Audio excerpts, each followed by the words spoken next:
you know, just a normal ward from Faith. No true sight up there. Take a look at Queen of Pain's items. I hope he's building into what I think. He's 1400 away from it. Theoretically. Well, it could only be one other thing, which Here's the I push. don't think it would Here's be. all the summons. Summons against summons now. Wards as well as Forged Spirits against spiders and creeps.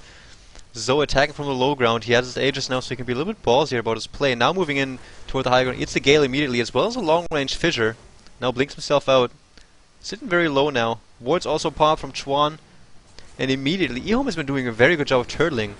Very good positioning. IG not sure when to initiate completely, but this will end in a complete explosion of a team fight, basically. Ferrari has been just... Patience is basically what his game has been all about. Now we see, like... Every time we hear the mana break sound from Anti-Mage, we think... Shit's gonna hit the fan here really soon. But there are so many illusions floating around of this Anti-Mage. SD making illusions of the illusions that Anti-Mage made for himself. There's too many of them. But again, I don't understand the reasoning here that IG haven't at least made a tiny amount of effort to push out mid lane. It's as though they don't really want these racks, they just want to stop EHOME from farming. And then they go back to the other lanes, they go back to the forest and farm and farm and farm. So here goes Queen of Pain to mid to farm up. But if they had pushed that lane out, you know, a minute and a half earlier, to coincide with their push on bot, then they'd be able to make something out of it. They'd get that tier 3, or they'd get the racks, or they'd force a fight which they would win. You know, there are three sort of chances there which they can push EHOME into, basically. That, you know, they have to push EHOME into making a choice, and once EHOME makes that choice, they have to react to that choice. And being the stronger team at this point in the game, their reaction is going to be a very, very powerful one. Yeah, I really don't understand why they are not doing what you just mentioned. Even King J now finds the time to farm up some more. Has a BKB completed on himself. Now needs to get to work really quickly. He knows he's under pressure to farm up that buyback gold really quickly. And IG is not making the most of the situation, in my opinion, as well. They really should make sure to utilize all three lanes to their advantage. The tier 3 tower on the bottom lane is gone, but they're just pushing in exactly that lane, enabling EHOME to just stand there and have like this stalemate, and IG will have to take the high ground, and they seem hesitant to do so at the moment, so the best bet would indeed be to push out another lane as well. Now here comes the TP from Anti-Mage. 1.4k gold on him. Buyback is cost him 1300 gold, so he does need a little bit more. And now here comes the transition to the middle lane. I mean, the idea is there from IG. Bot lane is the easiest for them. It's got the terrain for them to fight, it's got the terrain for them to go high ground, and it's got the terrain for them to pull back and defend themselves. But I don't understand why they wouldn't... Oh, well, here they go. They're pushing mid and they're initiating now. YYF is now... Oh, here, immediately it's a roar. Zoe blinks in immediately. Ultimates and only hits Venomancer. Again, here's Ferrari 430. Uses that BKB for the very first time. Down goes Beastmaster. Now X taking a lot of damage. Earthshaker goes down in the back of the play. Threw out his ultimate, but to no avail though. Only Shadow Demon as well as Queen of Pain are dead. X also going down now to... who actually? Not too sure. Broodmother. Yeah, here we go. Broodmother was sitting there soloing about 2 heroes. They were doing no damage to him and he was dominating them. King J now uses his Manta style, forces the blink away from Zoe, and they are holding the racks up to now. We'll see if IG are actually going to back out or going to go back in. It's still nighttime.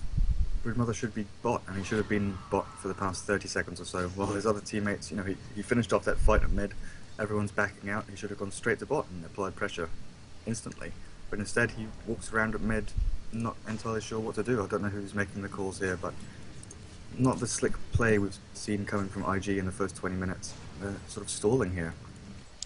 The way the game is going, basically it's just questionable choices from IG, but EHOME is just showing why they are such a good team. They're like one of the top tier teams in the world at the moment, and just showing why they are such, basically. They've been playing a perfect turtle strat. None of them got caught out of position.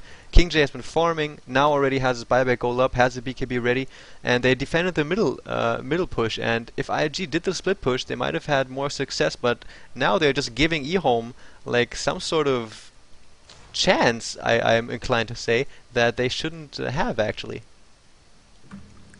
Yeah. Now smoke from IG. YYF moves ahead. Oh, and Beastmaster, oh, almost gets caught out here. The problem with this is if they get Blink caught at in five, into Voodoo. Here comes Zoe. Scream. Nuke. Doesn't even need to use the silence. Force Staff and Mech and Pipe keep him alive at the moment though. BKB already used from Chuan here a little bit preemptively, and they back out.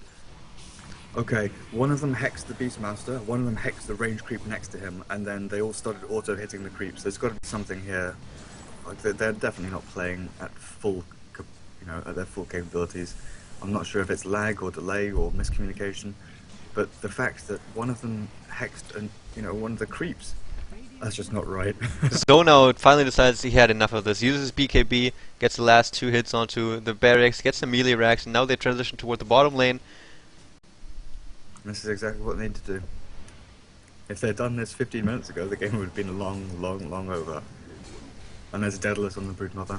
What do we have on the Queen of Pain? Item, please. Did you pick something up? No. Still sitting on that Demon Edge. But this is where it gets messy for EHOME. They have to hope for a 5-man group. Oh, yes, there it is. Very good. Echo Slam ultimate used. Here comes the roar as well on Faith. Faith goes down. Urshik also goes down, but he did his work. Rasta also drops to anti-mage. Very good work. X here being chased, but YYF also backs out, and now King J dueling against Ferrari. Lifesteal just too much, so Zoe's also there, and YYF also helping out his buddy. So 2 heroes dead for IG and 1 dead for EHOME. Not just the lifesteal, but that 1032 crit. Taking anti-mage down to about 100 hit points, forcing him to blink out, and the Queen of Pain right-clicking him as well. No chance to stay in that fight. The Broodmother is just carrying this game. What crit was it? 1030. Wow. From Broodmother. Wow. Yeah, Butterfly, Yasha, Daedalus, BKB, Hand of Midas, and he has been pressured intensely on that bottom lane in the early game, and just in the last game, Ferrari for 30 doesn't care. He's a top tier player, one of the best in the world at what he does, and well, this game speaks volumes for him, man. He's been in a very tough lane, 2-2-0, just basically speaking volumes about where he's been, if he's been with his team or just by himself, and the strat worked out perfectly for IG, so he's been playing a very, very efficient Broodmother. I wonder if he's played Broodmother in that game as well that we didn't manage to cast. It's possible. Because the Broodmother game he had against DK, he did almost the exact same thing, picking up this Midas and Soul Ring at around 12-13 minutes after being shut down completely. Now EHOME all moving out except for Anti-Mage, sitting on 4.3 gold. Interesting, it'll be interesting to see what they're going to go for next, but EHOME maybe think that they'd really have to do something now. And yeah, while they are pushing out like this, again, people, thanks a lot for tuning in. Even while all the DreamHack games are going on, I will reveal the contents of this bag here at the end of the stream. Inside is, as I said so often now, a very important piece of Dota 2 history, and you will have a chance to win this if you're interested in what it is, if you're interested in having it after you found out what it is. And yeah, again, stay tuned until after the live stream if you want to find out what's in here and what you can do to get your hands on it. You will be the first ones to see it, well, in the ramifications that I will present it. So stay tuned, guys, and thanks again for tuning in.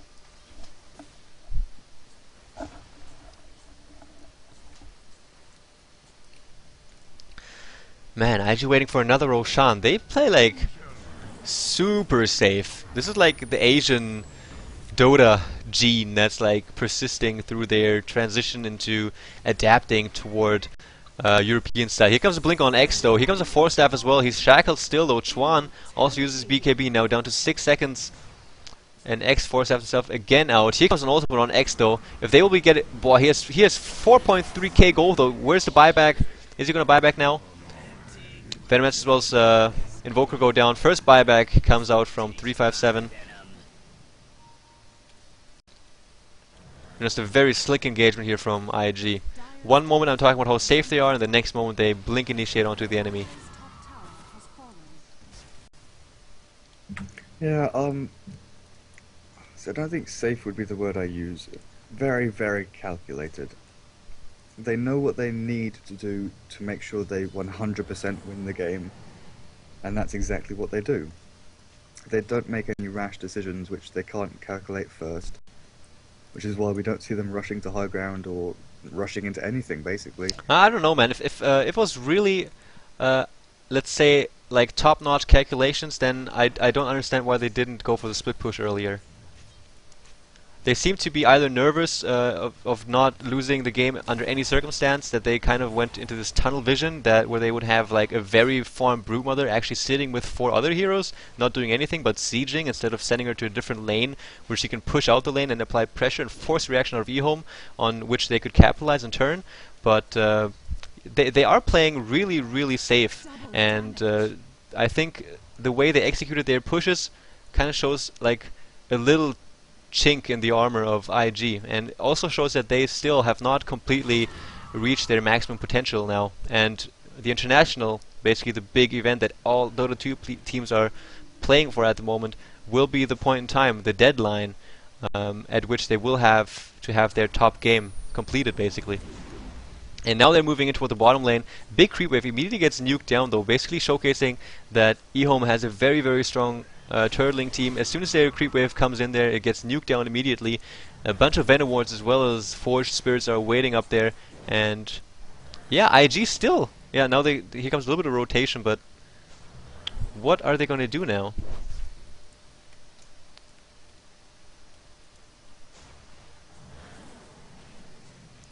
Gonna opt to go for the range racks here in the middle now. EHOME doesn't seem to be challenging this. They don't care about those range racks. Oh, well, that's disappointing, Queen of Pain. Bottom lane. She didn't pick up the item I thought she would. Yeah, it is a Daedalus, and here comes Zoe again. BKB is used. Here comes a Fissure, and he's just focusing down those racks. He has a... Yeah, now he gets roared. They do want to stop him under all circumstances. YYF now also attacking the racks. Here comes the Meteor as well, and Zoe focuses down the racks, lets his life, will be back in 5 seconds. YYF also here still has a cheese. Heaven's Halberd up on him as well. Ferrari, man, killing Invoker in 2 or 3 hits. King J also in big trouble. Blinks out, can't partake in the fight. Here comes the ultimate from Queen of Pain as well. Unstoppable streak now, Queen of Pain. Deafening Blast, Chuan also blinks himself in, and 2 heroes dead for EHOME, 1 dead for IG, and the bottom racks follow the mid. Yeah. Slick initiation from IG, but King J, seeing an opening at the back of the fight, took out the Shadow Demon almost instantly, jumped in, Manta style, and the Shadow Demon popped. But that led to the Broodmother do the same thing on the opposite side. He was, you know, taking apart that Invoker, taking apart the Venomancer, sitting in the opposite side of the fight, doing the same thing Anti-Mage was, only quicker. So the Anti-Mage was forced to blink out and go farm mid lane while the rest of the racks were taken down. I mean, at this point, it's just a case of IG having too many items on high-level heroes and Anti-Mage not being able to cope with that. I really like the Heaven's Halberd up on Night Stalker. I think that is an item that very, very well... that just does very well with what that hero is supposed to be doing. I think I've seen that item choice before on Night Stalker. But the evasion, the slow, and the damage... I think it suits his playstyle very well, especially when you have an Anti-Mage on the enemy team. You also want to prevent him from attacking, or anyone for that matter, but Anti-Mage is the main DPS source from EHOME. And EHOME has been playing very, very well, but I think that the advantage they gave away in the early to mid game has just been too much. It just accumulated over time, and in the end, when it came to those high ground attempts from IG, it was enough gold, enough EXP that they gained during their early to mid game. Enough to a point where EHOME was not able to stop them. NS. Why are they saying is there someone that I can't see chatting? These people keep answering questions which I can't see the actual questions. Well, those are all the Dota Live guys, so I think they might be talking about something. They keep on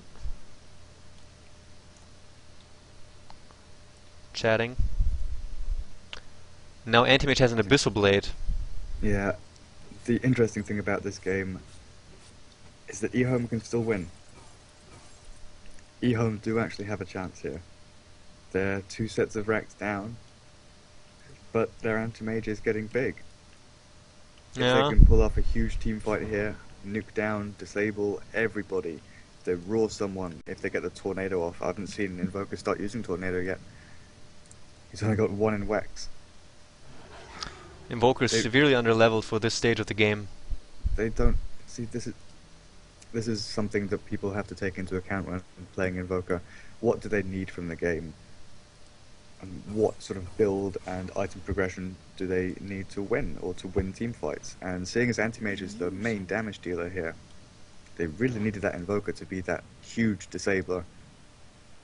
If they had picked up Tornado EMP here and get that Nightstalker with such a low mana pool, and the Shadow Demon and the Rasta up into that Tornado unable to do anything, and have the Roar go on top, have the Venom Mounter in the middle of things, it just opens things up. It gives that Earthshaker the chance to find the right position to jump in with his Echo Slam, or find the right place to fisher someone out, or fisher someone in.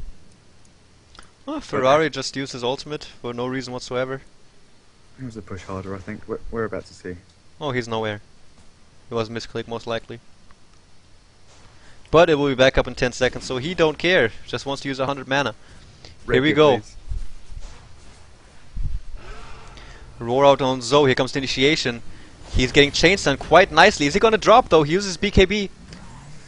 Yeah, and manages to blink out in time. But here comes ultimate, but it doesn't do any damage while he has BKB on King J. Oh, might have been overextending a little bit here. 2 heroes dead for either side now, and King J looks to be in a bit of trouble. Is silenced up. Chuan waiting for his chance to blink in, as he does right there. Voodoo up on King J as well. Chain disables up.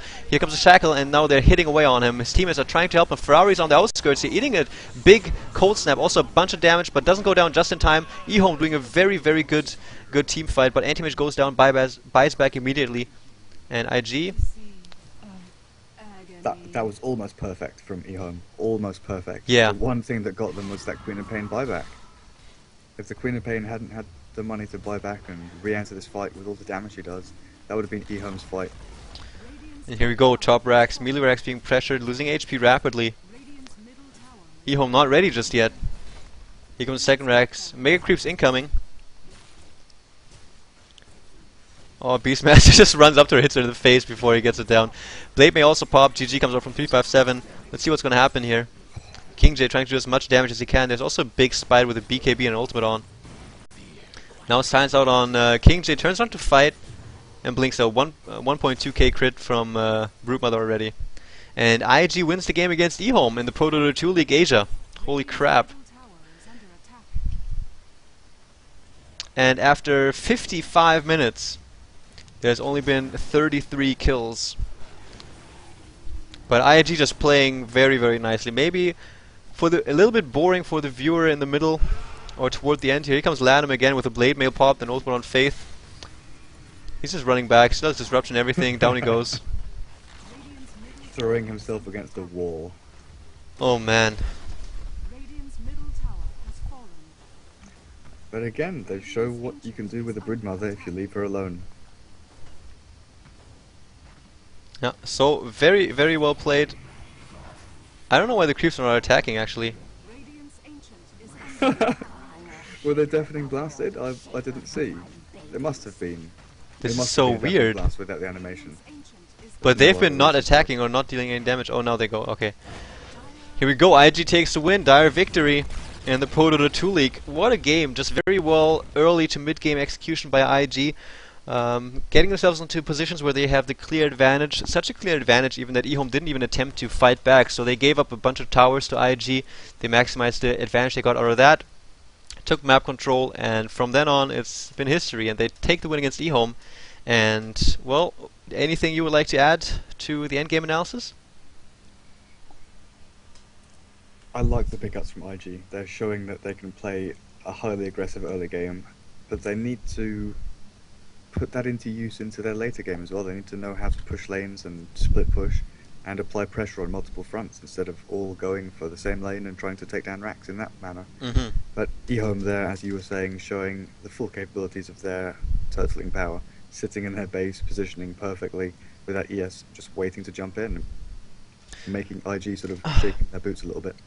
Absolutely. Okay guys, again, thanks for tuning in. I'm Epi, with me is Dirka. Please check out epicommentary.com. Oh, I forgot to end the recording. Haha, it's